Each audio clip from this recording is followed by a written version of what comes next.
Hi, everyone. Welcome back to Unveiling Islam. I'm David Wood here with Brother Rashid.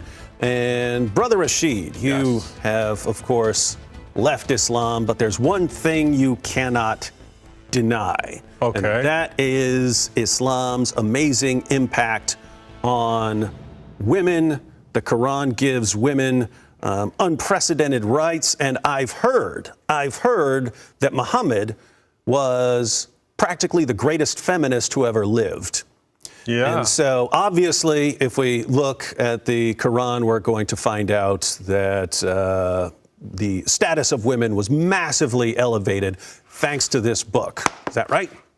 It's not right. Not? Oh my goodness, but I hear it all the time. Yes, and they say also like it has a chapter about women. It's got a chapter about women? It has Mary there. Got an entire chapter. It actually names one woman in the entire Quran. And that's a problem, actually. Why only one woman? That is true. Because when it talks about, there's no woman mentioned except Mary. Mary was already famous in the whole world back then. Name any woman. He named many men. He named Abu Lahab, he named Zayd, he named Luqman, he named Qarun, he named all these guys, but not a single woman. And he talks about the wife of Pharaoh, the wife of Al-Aziz, the wife of Lot, the wife of Noah, the wife of, until today in the Arab world, we don't talk about our wives' names. We just say, my home. And they say about women, Ahmed, Muhammad, Mustafa, the mother of. Always we define her by a male. That's because of this culture. And when you think about it, why? Because it's not wholly to the level that we will put a name of a woman in the Quran. But at the very least, the Quran is going to be filled with amazing teachings that elevate the status of women, right? No. Actually, the chapter we mentioned, the Nisa, women, it's the most chapter that is against women in the Quran. So the one about women is the worst one for women. Yes, that's what you're saying? And when Muslims tell me this, they say actually the Quran honored women because it consecrated a whole chapter for women. I say that's not the reason, actually. Just whatever chapter discusses a topic, they name it after that topic. For example, the cow. So are we going to tell Hindus that Hindus, we honor the cow for you? I bet there are Muslims in India who use that Probably argument. use that. And we have actually a chapter about the elephant and a chapter about ants. So it's honoring chapter about spider. Is it honor Spider-Man? So all these things are just because the topic there is about that subject. That's the only reason. So what do we find out about women in the chapter about women? We have many verses. Which one you want to start with? Men are in charge of women, 434. And I have to make a warning here. What I read in Arabic is not what I read in English. They are trying to modify the translation. Men are in charge of women by right of what Allah has given one over the other and what they spend for maintenance from their wealth. So righteous women are devoutly obedient, guarding in the husband's absence what Allah would have them guard.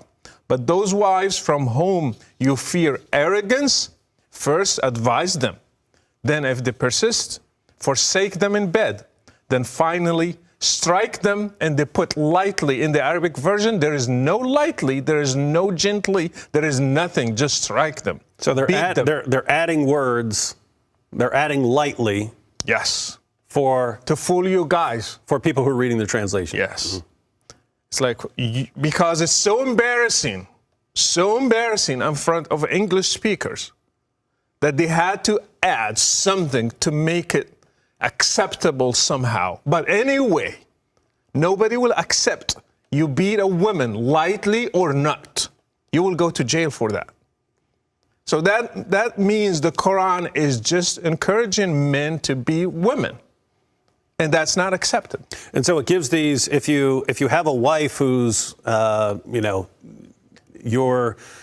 it's interesting because some of them will say you fear rebellion, like you simply fear that she might. I mean, I am the judge here. Yeah. It's like male have to make the judgment. I can wake up in a bad mood in the morning. I will be like, come here. I'm fearing arrogance from you. Here you go. Boom. And Muhammad said in the hadith, a man will not be asked why he beat his wife. And why? Because it's entirely up to you whether you feel like your wife is going to rebel or be arrogant or something like this. But it gives these possible solutions. You can warn them. You can banish them to a separate bed, so you separate from them in bed, so you stay over there, don't talk to me. And then, if you want, you can beat them into submission. And we even see in the hadith, there's a hadith in Sahih al-Bukhari about a man who beat his wife until her skin turned green. Yes. And then Muhammad condemns the woman for being a bad wife, making her husband do that to her. Yep. So beating women in the Islamic world now, it's because the Quran allows men to do that. We have many cases. Statistics are really mind-blowing when you see how many male beat their wives. And every study I've seen from various organizations that study abuse of women around the world, or they study the gender gap, in other words, differences in rights and privileges and opportunities between men and women. And it'll always be like 11 out of 12 or 17 out of 18 of the worst countries in the world are always Muslim countries. Yes. Because of things like this. I mean, compare this with Jesus. He had disciples who are women. Mm-hmm. He had he honored women sometimes more than religious people, especially the lady that came and started washing his feet and pouring tears and washing his feet. Many women, Mary the Magdalene, and that's why Christianity is different than Islam. Muhammad wasn't like that. And many women are mentioned in the gospel, not in like the Quran, none. Let's move to another one in the same surah. Would you read 4:3? Surah 4, verse 3? Yes. Easy, just 4 and 3. Yeah, that's the, you can marry multiple wives, right? Yes. Yeah, so Surah 4, verse 3. And I'm sure we're going to want to go to make sure we get to 4:24. But Surah 4. If it's not ready, I can read it. I've got it. Surah 4, verse 3. If you fear that you shall be able to deal justly with the orphans, marry women of your choice, 2 or 3 or 4. Mm-hmm. But if you fear that you shall not be able to deal justly with them, then only one, or a captive that your right hands possess. That will be more suitable to prevent you from doing injustice. I have a big problem with this. I mean, a man like me should not have left Islam because it gives us more privilege than... Yeah, are you crazy? I know. But... I mean, it's a problem because when you think of your mom, when you think of your daughter, when you think of your sister, it will be a problem, a big problem. Mm-hmm. You can marry 2, 3, or 4. It depends on what you want. It's not if it's fair to others. It's just if you want that as a male. And Muhammad didn't even respect that. This rule he made is from, he says from God. He had more. Some sources say 13, 11, 9, and you can put it up to 50, some sources, 50 some. Let's say he just had 11. Mm-hmm.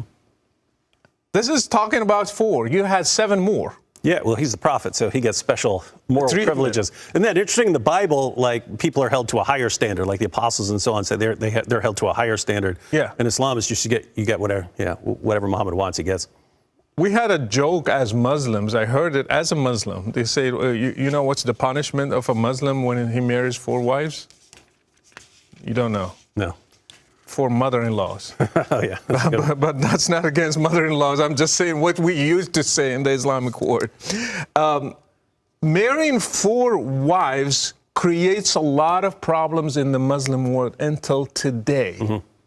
Until today. My dad didn't marry 2 or 3 or 4. He had 1 wife, And many my uncles and my people I know, they had more than one wife. And I have seen so many problems because of that.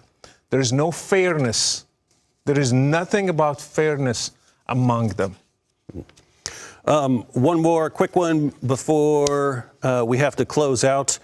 Surah 4:24 also prohibited are women already married, except those whom your right hands possess. What's this about? Surah 4:24. The right hand possessed as slave girls. Yeah. You can have slave girls as many as you want, even 1,000, even 2,000, even 3,000. All the caliphs through history, they had hundreds of slave girls, and that's allowed by the Quran. And if it was not up to the Western countries, we could have been, until today, in Muslim countries, we have slave girls. Actually, it's the West who forced Muslim countries to stop that. Mm-hmm. Yeah. And just as we're closing out here, the historical background of this verse is especially horrifying. This also prohibited are women already married. So it goes on to say you can have your slave girls, but it says prohibited are women already married, except those whom your right hands possess. This is talking about women you've captured in battle who are still married. And the historical background was that in this battle, they conquered and they captured the men and the women. And Muhammad's followers were worried, hey, are we allowed to have sex with our captives? We know, according to the Quran, we're allowed to have sex with our captives. But these women are married. We caught their husbands too. What are we supposed to do? And that's when Allah reveals, yes, married women are prohibited, except those your right hands possess. I'll feel bad if we end without mentioning two things about women in the Quran. Would we allow some, just a little bit extra time? Sure. The one about the share of inheritance. Allah commands you regarding your children, the share of the male will be twice that of the female. So if a Muslim dies, his kids, the male gets twice as the female. Mm-hmm. And that was a habit in the Arabic Peninsula before Muhammad, so he just integrated it into the Quran. Another one is witnesses. Surah 2:82. Call upon two of your men to witness. If two men cannot be found, then one man and two women of your choice will witness. So a female is half of a male when it comes to witness. You need two men or a male with two females. And that tells me how Islam looks at women. And when I ask clerics, why is that? They say because their brain is half or less than a male. That's basically Muhammad's response when it was brought up to him that the testimony of woman is half as valuable as a man's. He said it's because of the deficiency of a woman's mind. Where in Christianity, Mary was the first witness about the resurrection. Mm-hmm. The biggest event in Christianity, mm-hmm. and that tells you a lot about the two religions. Mm-hmm. And so we putting all this together, and there's much more in the Quran and significantly more in the Hadith as well. In the Hadith, I mentioned about a woman being beaten till her skin turns green. Aisha, who's called the mother of the faithful in Islam, Aisha said she has not seen any woman being treated worse than Muslim women. So this was Aisha, the mother of the faithful, saying Muslim women were treated worse than pagan women. And she saw it from Muhammad herself.